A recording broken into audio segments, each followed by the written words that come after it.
So now we will discuss about the types of styles.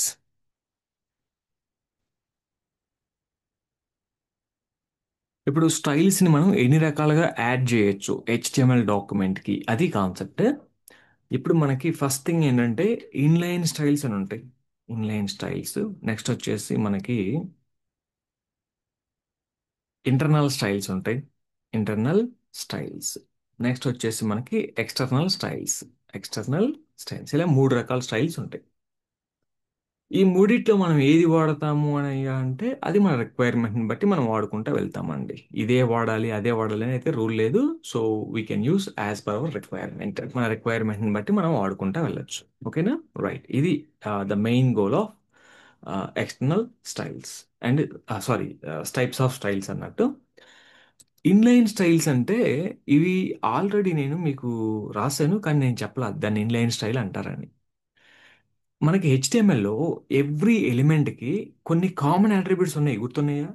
Every element have some common attributes. ఏంటి ఆ common attributes? Class ఒకటి, ID ఒకటి, అలానే మనకి title ఉంటుంది, అలానే నేమ్ ఉంటుంది. ఇంకొక ఇంపార్టెంట్ థింగ్ అంటే స్టైల్ అని చెప్పాను. ఇవన్నీ కూడా కామన్ అట్రిబ్యూట్స్ అండి. Inline styles are added to an element. హెడ్లో బాడీలో కాదు ఇవి. సో హెడ్లోనో ఎక్కడో కాదు, రైట్? చూడండి, inline styles, let's write the point like this. Inline styles are added to an element using style attribute. Style attribute ఎలా రాస్తామంటే ఇలా రాస్తాం. ఒక డివ్ తీసుకున్నారనుకోండి మీరు. స్టార్టింగ్ ట్యాగ్లో ఆల్రెడీ మనం ఫామ్ డిజైన్ చేసినప్పుడు ఇలా రాశాను, గుర్తుందా మీకు? మార్జిన్ బోటమ్ అని చెప్పేసి ఇలా రాశాను. మార్జిన్ బోటమ్ 10 పిక్సెల్స్ అని రాసా. గుర్తుందో లేదో మరి మీకు? ఇలా రాసేదాన్ని మనం ఏమంటామంటే ఇన్లైన్ స్టైల్ అంటారు. ఇన్లైన్ స్టైల్ అంటే ఏంటంటే అది ఆ ఎలిమెంట్కి మాత్రమే అప్లై అవుతుంది, అన్నిటికి అప్లై కాదు. Inline styles are applicable to that element only. ఇప్పుడు ఆ, ఏం పాయింట్ చెప్తున్నాను? Inline styles are applicable to that element only అన్న. ఆ ఎలిమెంట్కి మాత్రమే అప్లై అవుతాయి. దానికి ఎలా తెలిసిద్ది? ఇప్పుడు ఒక చిన్న పని చేస్తాను చూడండి. నేను ఇక్కడ ఒక 5 పారాగ్రాఫ్ ట్యాగ్స్ రాసా. పారా 1, design 1, design 2, design 3, design 4, design 5 ఇలా రాశాను. ఇప్పుడు ఒకసారి రిఫ్రెష్ చేస్తే మీకు అన్ని పారాగ్రాఫ్ ట్యాగ్స్కి ఏమైందయ్యా అంటే రెడ్ కలర్ వచ్చింది కదా. రెడ్ కలర్ వచ్చింది. ఆ, ఇప్పుడు కస్టమర్ ఏమంటాడంటే ఈ థర్డ్ పారాకి మాత్రమే రెడ్ కలర్ కావాలి, నాకు మిగతా వాటికి రెడ్ కలర్ వద్దు అంటాడు. మరి అప్పుడు ఏం చేస్తాం? ఇప్పుడు దీని మీనింగ్ ఏంటి అని అంటే పి అని రాశాను సిఎస్ఎస్లో, కలర్ రెడ్ అని రాసాం కదా. ఇలా రాయటం వల్ల ఏమవుతుందంటే it will select all the paragraph tags in the body అండి. ఆ ఒకటి కాదు. దాని మీనింగ్ ఏంటంటే ఇక్కడ సెలెక్టార్ నువ్వు మెన్షన్ చేస్తావు కదా, ఆ సెలెక్టార్ ఏదైతే ఉందో ఆ నేమ్తో ఉన్నటువంటి ఎలిమెంట్స్ మొత్తాన్ని పిక్ చేస్తుంది బాడీలో నుంచి. ఒక పర్టికులర్ ఎలిమెంట్ని పిక్ చేయాలంటే దానికి కూడా ఒక వే ఉంది, అది కూడా మనం డిస్కస్ చేద్దాం. సో ఇప్పుడు ఇలా తీసేస్తున్నాను. ఇప్పుడు ఇది తీసేయటం వల్ల ఏమైందయ్యా అంటే దేనికి కలర్ రాలా. ఇప్పుడు దీనికి మాత్రమే నాకు కలర్ కావాలి అనుకుంటే ఇక్కడ నువ్వు వచ్చేసి style attribute equal to style attribute అండి ఇది, కలర్ కోలన్ రెడ్. ఇంకొక విషయం ఏంటంటే ఇన్లైన్ స్టైల్ రాసేటప్పుడు నువ్వు కర్లీ బ్రాకెట్ రాయకూడదండి. ఇక్కడ నువ్వు కర్లీ బ్రాకెట్ రాస్తావు మర్చిపోయి, ఇలా రాయకూడదు. Curly brackets are not accepted in inline style. Curly declaration block ఎప్పుడు కూడా ఇంటర్నల్కి వస్తుంది, ఎక్స్టర్నల్కి వస్తుంది. మనం మూడు రకాలు రాసాం కదా, ఇన్లైన్, ఇంటర్నల్, ఎక్స్టర్నల్ అని. సో కర్లీ బ్రాకెట్ ఎప్పుడు ఇంటర్నల్లో ఉంటుంది, ఎక్స్టర్నల్లో ఉంటుంది, అంతే. So you cannot see that curly bracket inside the inline style. ఇది ఎలా ఉంటుంది అంటే స్టైల్ యాట్రిబ్యూట్ కదా. సో యాట్రిబ్యూట్ ఎప్పుడు కూడా మనకి స్టార్టింగ్ ట్యాగ్లో ఉంటుంది, తెలిసిందే కదా మనకి. స్టార్టింగ్ ట్యాగ్లో ఉంటుంది యాట్రిబ్యూట్ అనేది. Colour colon red. ఇప్పుడు ఒకసారి రిఫ్రెష్ చేయండి.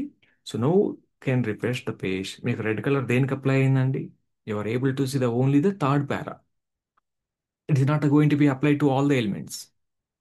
సో ఇప్పుడు నాకు ఫిఫ్త్ ఎలిమెంట్కి కలర్ బ్లూ కావాలి. So style equal to colour blue. ఇలా రాస్తున్నా, కలర్ బ్లూ. ఇలా రాస్తున్నా, కలర్ బ్లూ. ఓకే, ఫైన్, బాగుంది, రైట్. ఇప్పుడు ఆ, సార్ ఇక్కడికి వచ్చి నేను పి కలర్ కోలన్ ఎల్లో రాశాను, కలర్ కోలన్ గ్రీన్ రాద్దాం. Colour colon green. ఇప్పుడు చెప్పండి నాకు ఏమవుతుంది? అక్కడ ఇన్లైన్ ఉంది, అర్థమైందా? ఇన్లైన్ అంది, అలానే ఇంటర్నల్ కూడా ఉంది.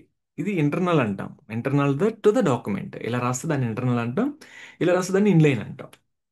ఇప్పుడు కలర్ పారాగ్రాఫ్ ట్యాగ్స్ అన్నిటికీ కలర్ గ్రీన్ కావాలన్నావు, ఇక్కడేమో కలర్ రెడ్, ఇక్కడేమో కలర్ బ్లూ అన్నావు. ఇప్పుడు ఏది అప్లై అవుతుంది? అన్నిటికీ కలర్ గ్రీన్ అప్లై అవుతుందా, లేకపోతే దీనికి? ఇన్లైన్ అలానే ఉంటది. ఆ, ఇన్లైన్కి ఫస్ట్ ప్రయారిటీ ఉంటుంది, గుర్తుపెట్టుకోండి ఎప్పుడు కూడా. Inline has first priority. Inline లేకపోతే అప్పుడు ఇంటర్నల్ చూస్తుంది, ఇంటర్నల్ కూడా లేకపోతే అప్పుడు ఎక్స్టర్నల్ చూస్తుంది. అలా అలా ఈ ప్రయారిటీ అనేది కంటిన్యూ అవుతుంది అన్నట్టు.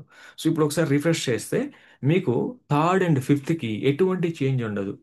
మిగతా అన్ని గ్రీన్ కలర్లోకి వచ్చినాయి, మిగతా అన్ని గ్రీన్ కలర్లోకి వస్తాయి. సో ఇది ప్రయారిటీ ఆఫ్ ఏ డాక్యుమెంట్. ఎప్పుడు కూడా ఇన్లైన్ రాసి కనుక ఉంటే ఫస్ట్ ఇన్లైనే అప్లై అవుతుంది. ఒకవేళ నువ్వు ఇన్లైన్ తీసేసావు అనుకోండి, అప్పుడు ఆబ్వియస్గా ఏది అప్లై అవుతుంది నాకు? ఇంటర్నల్ స్టైల్ అప్లై అవుతుంది. ఇప్పుడు అన్నిటికీ గ్రీన్ వచ్చింది, దీనికి మాత్రమే బ్లూ ఉంది, ఎందుకంటే దీనికి ఆల్రెడీ నువ్వు ఇన్లైన్ అప్లై చేసావు కాబట్టి. ఇలా. సో ఇదండి, ఇది ఒక వే. జనరల్గా ఇప్పుడు అన్నిటికీ నాకు కలర్ బ్లూనే కావాలి, అన్నిటికీ కలర్ బ్లూ కావాలి. చూడండి, సో ఇక్కడ సారీ కలర్ బ్లూ, ఇక్కడ కూడా కలర్ బ్లూ, అన్నిటికీ కలర్ బ్లూ కావాలన్నాడు కస్టమర్. సో అనుకుందాం, ఇలా రాస్తున్నా నేను, I'm writing colour blue for this all. Okay, అన్ని పారాగ్రాఫ్ కలర్ బ్లూ రాశాను, ఇప్పుడు అన్నిటికి బ్లూ వచ్చింది. You are not getting the internal style, ఎందుకంటే ఇన్లైన్ రాసావు కాబట్టి ఇన్లైన్కే ఫస్ట్ ప్రయారిటీ ఉంటుంది. ఓకేనా? ఇప్పుడు కస్టమర్ వచ్చేసి ఏమంటాడంటే, all of A sudden customer అన్నిటికీ బ్లూ రాశారు కదా, ఇప్పుడు బ్లూ వద్దండి నాకు రెడ్ కావాలి అంటాడు. అప్పుడు నువ్వు ఏం చేస్తావు? ఇక్కడ మళ్ళీ ఇక్కడికి వచ్చేసి ప్రతిదాన్ని నువ్వు రెడ్ చేంజ్ చేస్తున్నావు. సో అంటే కస్టమర్ ఒకసారి ఒక కలర్ చెప్తాడు, ఇంకోసారి ఇంకో కలర్ చెప్తాడు. ఈజ్ అ డిఫికల్ట్ పర్సన్ ఫైనల్గా. సో ఒకసారి ఒక కలర్ ఫిక్స్ అవ్వడు, ఎవరికో చూపిస్తాడు డిజైన్ తీసుకెళ్ళి, వాడు ఒక కలర్ సజెస్ట్ చేస్తాడు. కస్టమర్ మన దగ్గరికి వచ్చి, అన్న ఈ కలర్ బాగలేదు, నాకు ఈ కలర్ యాడ్ చేయి అంటాడు. సో ఇప్పుడు రెడ్ వచ్చింది. ఇప్పుడు ఇక్కడ నీకు 5 పారాగ్రాఫ్ ట్యాగ్స్ ఉన్నాయి కాబట్టి చాలా ఈజీగా ఉంది. మరి ఇప్పుడు నీ డాక్యుమెంట్లో కొన్ని వందల పారాగ్రాఫ్ ట్యాగ్స్ ఉంటాయిగా, మరి అప్పుడు నువ్వు అన్నిటికీ ఇలా రాసుకుంటూ వెళ్తావా? Style colour red, colour red, colour red అని. ఆల్ ఆఫ్ ఏసైనా మళ్ళీ ఈరోజు రెడ్ పోయి రేపు మళ్ళీ ఇంకో కలర్కి వస్తాడు అప్పుడు. సో ఇటువంటిప్పుడు ఏంటంటే, ఇలా ఇన్లైన్ రాసే కంటే మీకు బెస్ట్ ఆప్షన్ ఏంటంటే, what is the best option inline కంటే? అప్పుడు ఇప్పుడు అన్నిటికీ కామనే కదా, ఇప్పుడు అన్నిటికీ కామన్ అయినప్పుడు ఎందుకు ఇలా రాయాలి నేను? సో ఐ షుడ్ రైట్, అప్పుడు ఇక్కడికి వెళ్ళేసి అన్నిటికీ కామనే కాబట్టి కలర్ కోలన్ గ్రీన్ అని ఇలా రాసుకుంటా నేను. ఇది ఇంకా ఈజీ కదా. ఇప్పుడు కస్టమర్ వచ్చి చేంజ్ చేయరా అంటే ఒక్క దగ్గర చేంజ్ చేస్తే సరిపోతుంది. జస్ట్ ఇక్కడికి వెళ్ళి ఇన్లైన్లో నువ్వు ఒక దగ్గర చేంజ్ చేస్తే కలర్ గ్రీన్ అంటే అన్ని పారాగ్రాఫ్ ట్యాగ్స్కి గ్రీన్ కలర్ వెళ్తుంది. అదే ఇందాక పాయింట్ ఆఫ్ వ్యూ అయితే ఇక్కడ 5 పారాగ్రాఫ్ ట్యాగ్స్ ఉన్నాయి కాబట్టి మారుస్తా, పెద్ద టైం పట్టదు. మనకి డాక్యుమెంట్లో కొన్ని వందల పారాగ్రాఫ్ ట్యాగ్స్ వస్తాయి కదా, మరి అప్పుడు ఎలా చేస్తాం? అన్ని ప్రతిదాన్ని కూర్చొని ఎక్కడుందని చెక్ చేసి మనం చేయలేం కదా. సో కాబట్టి ప్రతిదానికి ఒక వే ఉంటుంది సిఎస్ఎస్లో. నువ్వు ఎంత షార్ట్గా రాయొచ్చు అంటే అంత షార్ట్గా రాయొచ్చు, ఆ వే ఉంటుంది మనకి. సో దీన్ని మనం ఏమంటామంటే ఇంటర్నల్ స్టైల్ అంటాం. Internal styles are added in the head section. ఇక్కడ రాద్దాం. Inline styles are added to an element using style attribute. These styles are applied. ఇలా కూడా రాద్దాం. These styles are applied to that element only. To that element only. నువ్వు ఏ ఎలిమెంట్కి అయితే రాస్తున్నావో ఆ ఎలిమెంట్కి మాత్రమే apply అవుతాయి, మిగతా అన్నిటికి అప్లై కావు. To that apply to that element only. మరి ఇంటర్నల్ స్టైల్స్ అంటే ఏంటివి? రాద్దాం ఇది కూడా. Internal styles,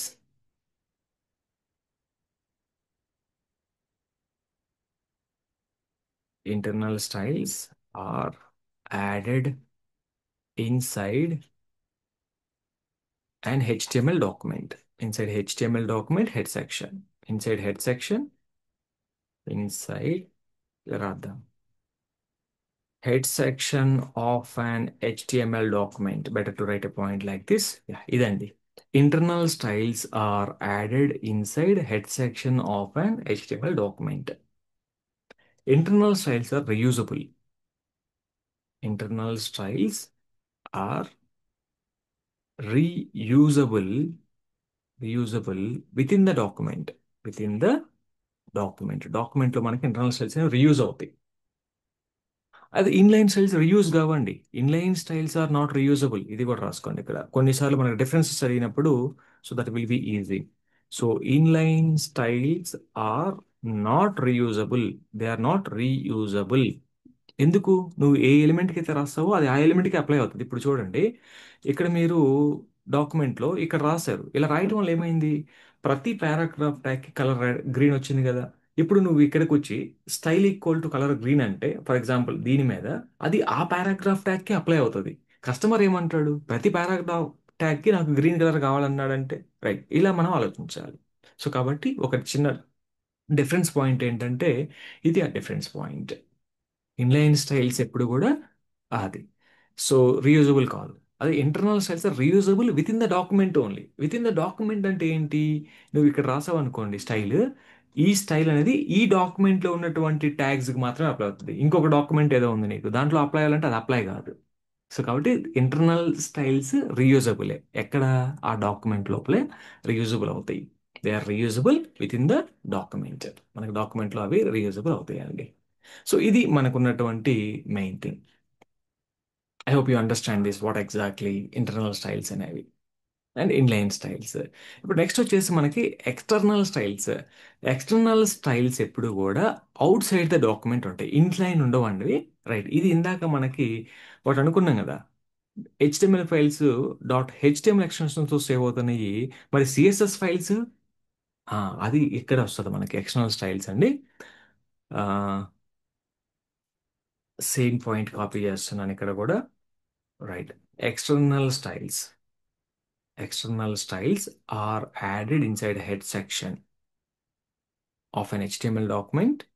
Right, added inside head section by using link tag. By using link tag, ఇది కూడా మెన్షన్ చేద్దాం. ఇక్కడ కూడా same head section by using style tag. By using style tag. Style అనేది, స్టైల్ నువ్వు రాస్తున్నావు అని అంటే స్టైల్ ఎప్పుడు కూడా డాక్యుమెంట్లో ఉంటుంది. స్టైల్ ఎప్పుడు డాక్యుమెంట్లో ఉంటుంది. అండ్ లింక్ అనేది కూడా డాక్యుమెంట్లోనే ఉంటుంది, కానీ దానికి ఇచ్చేటువంటి ఫైల్ వేరే ఎక్కడో సేవ్ అయ్యి ఉంటుంది. దాన్ని మనం లింక్ చేస్తాం. ఇప్పుడు మనము ఫాంట్ ఓవర్సమ్ ఐకాన్స్ అని ఏదో మనం యాడ్ చేసుకున్నాం, గుర్తుందా మీకు? ఐకాన్స్ అని. ఆ ఐకాన్స్ ఎలా వచ్చినాయి మనకి? ఎంటిటీస్లోనో ఎక్కడో మనం డిస్కస్ చేస్తాం. రైట్, మనం థర్డ్ పార్టీ లైబ్రరీని లింక్ చేసాం, గుర్తుందా? హెడ్ సెక్షన్లో. అది that is nothing but external styles అనమాట. External styles are reusable within the entire web application అండి. నీ వెబ్ అప్లికేషన్లో ఎన్ని డాక్యుమెంట్స్ ఉన్నాయో, అంటే ఎన్ని హెచ్టిఎంఎల్ ఫైల్స్ ఉన్నాయో అన్నిట్లో మనం రీయూజ్ చేసుకోవచ్చు. Within the entire web application అని ఇలా చెప్తా. ఎంటైర్ వెబ్ అప్లికేషన్ అండి, ఇది entire web application they are reusable. External styles are reusable within the entire web application. They are all reusable అండి. ఎంటైర్ వెబ్ అప్లికేషన్లో they are reusable. Right, ఇది. And external CSS files are created. External CSS files are created and saved with an extension. This is important. With an extension called .css. అంటే like ఎలా ఉంటాయండి ఇవి చెప్పాలంటే మనకి style dot CSS అని ఇలా మనం సపరేట్ ఫైల్స్ క్రియేట్ చేద్దాం. స్టైల్ డాట్ సిఎస్ఎస్ అని, లేకపోతే యానిమేషన్ డాట్ సిఎస్ఎస్ అని, ఇలా ఫైల్స్ నేమ్స్ ఇలా వస్తాయి మనకి. ఐకాన్స్ డాట్ సిఎస్ఎస్ అని, సంథింగ్ మీ ఇష్టం. But extension should be dot CSS ఉండాలి. ఇప్పుడు వీటిని ఎలా లింక్ చేస్తాం మన డాక్యుమెంట్లో? లింక్ ట్యాగ్ను ఉపయోగించి. లింక్ ఇది కదా, లింక్ సెల్ఫ్ క్లోజింగ్ ఉంటుంది. So link relation and href రెండు అట్రిబ్యూట్స్ ఉంటాయి. ఈ రెండు చాలా ఇంపార్టెంట్. రిలేషన్ వచ్చేసి మనకి ఈ డాక్యుమెంట్ మన హెచ్టిఎంఎల్ డాక్యుమెంట్తో ఏ విధంగా రిలేట్ అవుతుంది అంటే స్టైల్ షీట్ రిలేషన్ ఉంటుంది అనమాట. ఇక్కడ మనం ఖచ్చితంగా ఒక ప్రీడిఫైన్డ్ వాల్యూ రాయాలి. ఆ ప్రీడిఫైన్డ్ వాల్యూ అంటే స్టైల్ షీట్, ఇది ఇది ప్రీడిఫైన్డ్, ఇదే యాజ్ ఇట్ ఈస్ గా ఇలా రాయాలి. నెక్స్ట్ హెచ్ఆర్ఈఎఫ్లో the path of the CSS file అండి. So path to CSS file, మీ సిఎస్ఎస్ ఫైల్ ఎక్కడుందో నాకు తెలియదు. సో కాబట్టి ఇలా రాస్తున్నా, పాత్ టు సిఎస్ఎస్ ఫైల్, ఇలా రాయాలి, పాత్ టు సిఎస్ఎస్ ఫైల్. ఇప్పుడు ఫర్ ఎగ్జాంపుల్ మీ యొక్క ఫైల్ పేరు స్టైల్ డాట్ సిఎస్ఎస్ఏ అనుకుందాం. సో అప్పుడు ఎలా రాస్తారు మీరు? దీనికి సింపుల్గా ఇక్కడ ఇలా రాయొచ్చు మనం, స్టైల్ డాట్ సిఎస్ఎస్ అని. అంటే ఏ లొకేషన్లో ఉంటే ఆ లొకేషన్ మెన్షన్ చేస్తాం ముందు. ఒకవేళ సేమ్ లొకేషన్ అనుకోండి హెచ్టిఎంఎల్ ఫైలు నీ సిఎస్ఎస్, అప్పుడు ఇలా రాసుకోవచ్చు. కరెంట్ లొకేషన్లో ఉంది, నువ్వు ఎలా రాసినా వర్క్ అవుతుంది, నో ప్రాబ్లం. అది ఒకసారి నేను చూపిస్తాను మీకు ఎలా అనేది. రైట్, ఇదండి, ఇది ఎక్స్టర్నల్ స్టైల్. ఇప్పుడు ఒక హెచ్టిఎంఎల్ డాక్యుమెంట్ తీసుకుంటే హెచ్టిఎంఎల్ డాక్యుమెంట్ని మనం ఎలా చేయొచ్చు? ఇదే డాక్యుమెంట్ ఇంకో డాక్యుమెంట్ కూడా తీసుకుందాం. ఇంకో డాక్యుమెంట్ కూడా తీసుకుంటున్నాను. EXTRNAL ఎక్స్టర్నల్ డాట్ హెచ్టిఎంఎల్ అని ఇలా తీసుకున్నాం.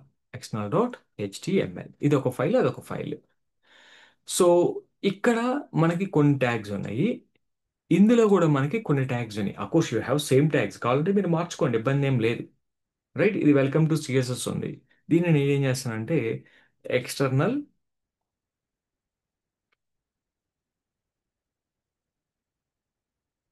ఎక్స్టర్నల్ స్టైల్స్ అని రాస్తున్నా. ఇలా రాసా ఎక్స్టర్నల్ స్టైల్స్ ఏదో ఒక పేరు రాసుకుందాం. ఇప్పుడు మనం ఏం చేస్తామంటే ఒక సపరేట్ ఫైల్ క్రియేట్ చేయండి. దీన్ని మీరు సేవ్ చేయాలి. ఎక్కడ సేవ్ చేస్తారు? సేమ్ లొకేషన్లో సేవ్ చేసుకోండి. STYLS స్టైల్స్ డాట్ సిఎస్ఎస్ అని సేవ్ చేస్తున్నా. సార్ దీనికి పేరు స్టైల్స్ అనే రాయాలా, ఇంకేం రాయకూడదంటే నీ ఇష్టం, నీకు నచ్చిన పేరు పెట్టుకో, కానీ extension should be dot CSS ఉండాలి. డాట్ సిఎస్ఎస్ అనే ఎక్స్టెన్షన్ కనుకుంటే దాన్ని ఎప్పుడు కూడా మనం ఎక్స్టర్నల్ ఫైల్ అంటాం, అంతే. ఎక్స్టర్నల్ సిఎస్ఎస్ అంటాం. సో దీంట్లో ఇప్పుడు మనం స్టైల్స్ ఎలా రాస్తాం? నువ్వు స్టైల్ డాట్ సిఎస్ఎస్ కాబట్టి దీంట్లో ఇక్కడ స్టైల్ ట్యాగో బాడీ ట్యాగో ఏమీ రావు. ఓన్లీ సిఎస్ఎస్ డిక్లరేషన్ బ్లాక్స్ వస్తాయి. ఇప్పుడు నేను ఇక్కడ పీ ట్యాగ్ తీసుకొని డిక్లరేషన్ బ్లాక్ రాస్తున్నాను. దీనిలో ఒక కలర్ కోలన్ రెడ్ అనో గ్రీన్ అనో రాస్తున్నా. కలర్ కోలన్ రెడ్ అని రాస్తా, అంతే, అయిపోయింది. ఇప్పుడు ఇది కదా, ఇప్పుడు ఈ డాక్యుమెంట్ ని ఏది ఎక్స్టర్నల్ స్టైల్ డాట్ సిఎస్ఎస్ ని హెచ్టిఎంలో ఎలా యాడ్ చేయాలి? హెచ్టిఎంలో యాడ్ చేయాలంటే ఇది కాసేపు పక్కన పెడదాం. ఇక్కడ హెడ్ లోకి వచ్చి నువ్వు లింక్ చేయాలి. సో లింక్ రిలేషన్ ఏముంటది? స్టైల్ షీట్ రిలేషన్ ఉంటుంది. ఎప్పుడు కూడా ఈ వాల్యూ మారదండి స్టైల్ సిఎస్ఎస్ ఫైల్స్ కి. స్టైల్ షీట్, స్పెల్ మిస్టేక్ కూడా ఉండకూడదు అందులో. ఇక్కడ చిన్న స్పెల్ మిస్టేక్ ఉన్నా కూడా డాక్యుమెంట్ లింక్ కాదు. సో కాబట్టి నెక్స్ట్ వచ్చేసి హెచ్ఆర్ఈఎఫ్ పాత్. ఇప్పుడు నీ యొక్క హెచ్టిఎంఎల్ డాక్యుమెంట్, నీ సిఎస్ఎస్ ఫైల్ రెండు సేమ్ లొకేషన్లోనే ఉన్నాయి. మీరు మీ యొక్క ఫోల్డర్ కనుక ఓపెన్ చేస్తున్నట్లయితే you will see both are in the same location. ఇప్పుడు చూడండి, సిఎస్ఎస్లోకి వెళ్ళండి. ఇదిగోండి, ఇది నీ యొక్క సిఎస్ఎస్ ఫైల్, ఇది నీ యొక్క హెచ్టిఎంఎల్ ఫైల్ రెండు అన్ని సేమ్ లొకేషన్లో ఉన్నాయి కదా. అండ్ ఇక్కడ చూడండి, chrome HTML document CSS file and something extension dot CSS. కాబట్టి ఇప్పుడు ఎలా లింక్ చేస్తామంటే రెండు సేమ్ లొకేషన్ ఉంటాయి కాబట్టి ఇబ్బంది లేదు. స్టైల్స్ డాట్ సిఎస్ఎస్ బాగా గుర్తుపెట్టుకోండి. మీరు ఏ విధైతే ఫైల్ నేమ్ ఇచ్చారో ఆ ఫైల్ నేమ్ డాట్ సిఎస్ఎస్ రావాలి. రైట్, సేవ్ చేశాను. ఇప్పుడు ఎక్స్టర్నల్ డాక్యుమెంట్ అయింది. రైట్, ఒకసారి రన్ చేయండి, దీన్ని రన్ చేద్దాం. సో కలర్ అంతా అప్లై అయింది కదా. రైట్, ఇప్పుడు నెక్స్ట్ ఇంకొక డాక్యుమెంట్ ఉంది మనకి. దీంట్లోకి కూడా వెళ్ళి నేను సేమ్ అదే దాన్ని లింక్ చేస్తాం, అంతే. ఇప్పుడు ఎన్ని పేజెస్ ఉన్నాయో అన్ని పేజెస్ లింక్ చేసుకుంటాం, అంతే. ఇంకా అంతకంటే ఏం లేదు. Link relation equal to style sheet, STYLESHEET style sheet. And what is the next thing here we're having? HREF equal to same styles dot CSS. రెండు ఒకే లొకేషన్ ఉన్నాయి కాబట్టి ఇప్పుడు నువ్వు ఈ ఫైల్ రన్ చేసినా ఆ ఫైల్ రన్ చేసినా కూడా నీకు అవుట్పుట్ సేమే ఉంది. పెద్ద డిఫరెన్స్ అయితే I'm not able to see anything. So either this is what external style. ఇక్కడ అన్నిటికీ రెడ్డే వచ్చింది. ఇప్పుడు సార్, ఇప్పుడు వచ్చేసి ఎక్కడ ఏ డాక్యుమెంట్లో పారాగ్రాఫ్ ట్యాగ్ ఉన్నా కూడా నాకు ఇంకో కలర్ కావాలన్నప్పుడు మనం ఏం చేస్తాం? సింపుల్గా ఇక్కడికి వెళ్ళేసి ఇక్కడ కలర్ వచ్చేసి తీసేస్తున్నాను. కలర్ బ్లూ కలర్ రాస్తున్నాను. దీనికి ఏదో ఫాంట్ అడుగుతున్నాడు అనుకుందాం. ఫర్ ఎగ్జాంపుల్ ఫాంట్ సైజ్ అన్నాడు, బోల్డ్ అని రాస్తున్నా. బోల్డ్ అంటే నీకు థిక్గా కనిపిస్తాయి. ఇది ఒక ప్రాపర్టీ. ఇప్పుడు రిఫ్రెష్ చేయండి, బ్రౌజర్లోకి వెళ్ళి రిఫ్రెష్ చేస్తే మనకి అయిందా? బోల్డ్ అప్లై అయిందా? ఇక్కడ కూడా రిఫ్రెష్ చేయండి, కలర్ అయితే మారింది. ఫాంట్ సైజ్ కాదు నేను రాయాల్సింది, ఫాంట్ సైజు 18 పిక్సెల్స్ రాస్తాను. పిక్సెల్స్లో మనం మెన్షన్ చేయాలి ఫాంట్ సైజ్ని, నాట్ బోల్డ్. ఇప్పుడు ఒకసారి బ్రౌజర్లోకి వెళ్ళి మీరు కనుక చెక్ చేసినట్లయితే చూసారా, సైజ్ పెరిగింది, టెక్స్ట్ సైజ్ పెరిగింది. ఇక్కడ కూడా టెక్స్ట్ సైజ్ పెరిగింది రిఫ్రెష్ చేయగానే. ఇంకా మీరు సైజ్ ఇంక్రిమెంట్ చేస్తారనుకుంటే చేయండి. 32 పిక్సెల్స్ అని ఇచ్చా. 32 పిక్సెల్స్ అంటే ఇంకా డబుల్ ద సైజ్, ఉన్నదానికంటే డబుల్ సైజ్ ఇచ్చాను, పెద్దదయ్యింది. ఇప్పుడు మళ్ళీ రిఫ్రెష్ చేస్తే ఆ ఫాంట్ సైజ్ అనేది మనకి పెరిగిపోద్ది. అంటే ఇప్పుడు రెండు ప్రాపర్టీస్ రాసాం, కలర్ అని రాసాము, అలాగే ఫాంట్ సైజ్ కూడా రాసాం. సో యాక్చువల్ స్క్రీన్ అయితే ఇది, బై డిఫాల్ట్ స్క్రీన్ ఇది. 100% జూమ్లో ఉన్నాను నేను, ఇందాక 100% పైన ఉన్నాను. ఇప్పుడు ఇది యాక్చువల్ స్క్రీన్. యాక్చువల్ స్క్రీన్లో మనకి ఇలా కనిపిస్తుంది. ఒకవేళ ఫాంట్ సైజ్ తీసేసాం అనుకో, ఇప్పుడు కస్టమర్ వచ్చేసి ఏమంటాడు? అరే నాకు ఫాంట్ సైజ్ వద్దబ్బా తీసేయండి అన్నాడు అనుకోండి. ఇప్పుడు ఫాంట్ సైజ్ ప్రాపర్టీని ఐఎమ్ రిమూవింగ్. ఒకసారి మళ్ళీ ఇక్కడికి వెళ్ళి సేవ్ చేయండి ఫైల్ అండ్ రిఫ్రెష్ ఇట్. ఇది యాక్చువల్గా ఉండేటువంటి ఫాంట్ సైజ్. సో ఇక్కడ కూడా రిఫ్రెష్ చేయండి. ఆ డాక్యుమెంట్లోను ఈ డాక్యుమెంట్లోను మనకి దట్ ఈస్ కాల్ రీయూజబిలిటీ. ఏది? ఎక్స్టర్నల్ స్టైల్ అనేది ఒక డాక్యుమెంట్లో కాదు, నీకు ఎన్ని డాక్యుమెంట్స్ ఉన్నాయో అన్ని డాక్యుమెంట్స్లో కూడా రీయూజ్ అవుతుంది ఎక్స్టర్నల్ స్టైల్ అనేది. So this is what exactly the concept of types of CSS అండి. సో గుర్తుపెట్టుకోండి. So inline, internal, external. ఇప్పుడు మీరు ఇన్లైన్ రాశారనుకోండి, ఫర్ ఎగ్జాంపుల్ ఇక్కడ కూడా మనం ఒక క్లారిటీ చెక్ చేద్దాం. ఇక్కడ లింక్ లింక్ ఉంది, అలానే నేను ఇన్లైన్ కూడా రాయొచ్చు అంటే రాసుకోవచ్చు, అది మీ రిక్వైర్మెంట్, రాసుకోవచ్చు. దీంట్లో ఇప్పుడు నేను మళ్ళీ పారాగ్రాఫ్ ట్యాగ్ తీసుకొని దీనికి కలర్ వచ్చేసి ఆరెంజ్ ఇస్తున్నా. కలర్ కోలన్ ఆరెంజ్, ఓఆర్ఏఎన్జి ఆరెంజ్ ఇచ్చి ఇప్పుడు ఏ కలర్ అప్లై అవుతుంది? దీంట్లో ఏమో నీకు బ్లూ కలర్ ఉంది, దీంట్లో నీకు ఆరెంజ్ ఉంది. External dot HTML file open చేయండి. ఇది ఎక్స్టర్నల్, ఇది ఎక్స్టర్నల్.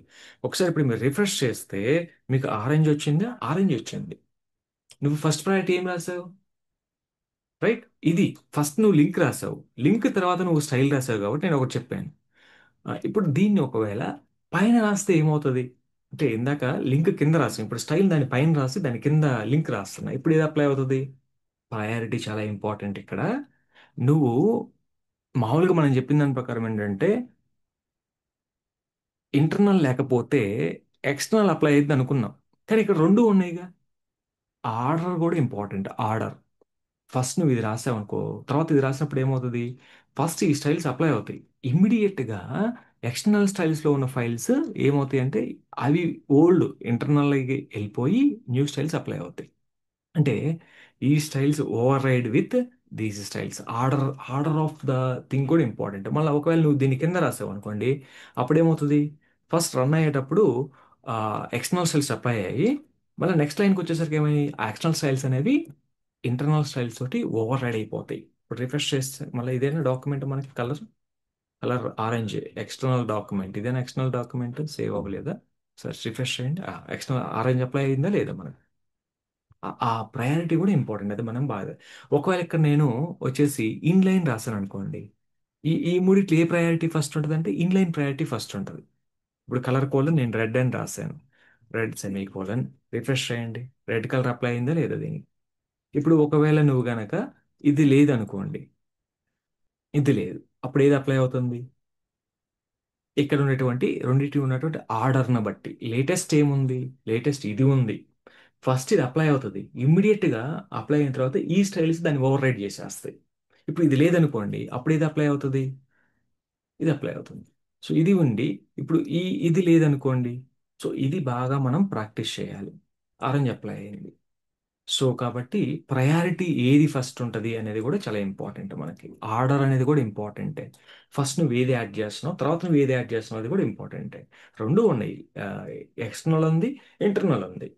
మనం అనుకుంటాం, సో ఇలా రాసినప్పుడు ఫస్ట్ ఏ స్టైల్ అప్లై అవుతుంది, ఇక్కడ ఆర్డర్ని పట్టించుకోకుండా ఆ, మనం ఫస్ట్ ప్రయారిటీ ఇంటర్నల్గా చెప్తాం. అలా కాదు, ఇక్కడ ఆర్డర్ కూడా ఇంపార్టెంటే. రెండు ఉన్నప్పుడు ఏ ఆర్డర్లో ఏది వచ్చింది, లేటెస్ట్ ఏముంది, లేటెస్ట్ ఇది ఉంది కాబట్టి ఇదే అప్లై అవుతుంది. ఇది అప్లై కాదు, ఎందుకు? ఇది ఫస్ట్ ఉంది, తర్వాత ఇది ఉంది, అంటే ఇది లేటెస్ట్ అన్నట్టు. సో కాబట్టి లేటెస్ట్ అనేది ఫస్ట్ అప్లై అవుతుంది. సో ఈ విధంగా మనకి ఇన్లైన్, ఇంటర్నల్, ఎక్స్టర్నల్ స్టైల్స్ అనేవి అప్లై అవుతాయి ఎలిమెంట్స్కి అనేది. ఇది order of priority. Okay, right. Next సెషన్లో మనము సెలెక్టార్స్ అనే కాన్సెప్ట్ని డిస్కస్ చేస్తాం. అది చాలా చాలా important. Don't miss the concept of సెలెక్టార్స్.